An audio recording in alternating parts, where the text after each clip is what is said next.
Vous êtes ici dans mon atelier à Amanda, là où je fabrique des canoës canadiens, sur la base d'anciens canoës comme celui-ci, transformés pour être beaucoup plus fonctionnels. Parce que des canoës anciens comme ça demande beaucoup d'entretien. Ils sont lourds aussi, en plus. On ployait des membrures en frêne à la vapeur qu'on mettait sur le moule. Et ensuite, une fois que toutes ces membrures étaient en place, on venait clouer les clins, comme ça, qu'on voit ici, avec des clous en cuivre. Ce canoë là, 3000 clous de cuivre.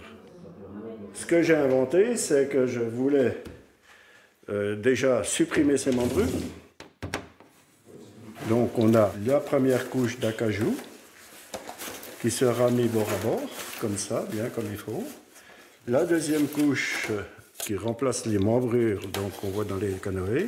Et ensuite une troisième couche qui sera la couche extérieure du bateau. Et ça nous donne ceci. Ensuite, il y aura un tissu de verre intérieur, un tissu de verre extérieur qui vient rigidifier l'ensemble. Et ça, on peut voir que c'est solide.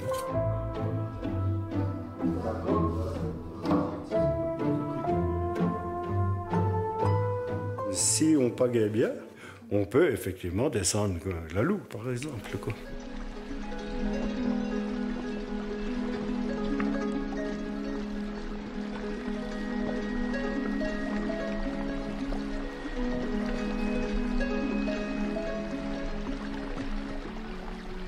Mais tu l'as déjà résiné. Ben oui, jamais résiné. Je viens le soir, après le travail, voir comment il fait. Et puis aussi, on en a fait aussi un peu ensemble. J'ai des photos, j'ai des films, j'ai des plans, j'ai tout ce qu'il faut pour... le savoir-faire, il n'y a plus qu'à.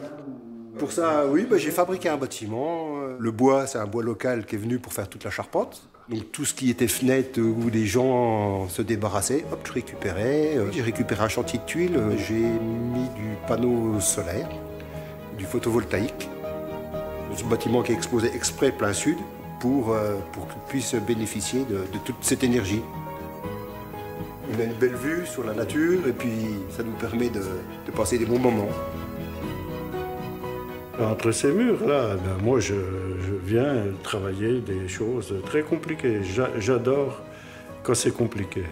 Entre ces murs, moi je viens travailler avec mon papa pour continuer à perpétuer la tradition des canoës en bois.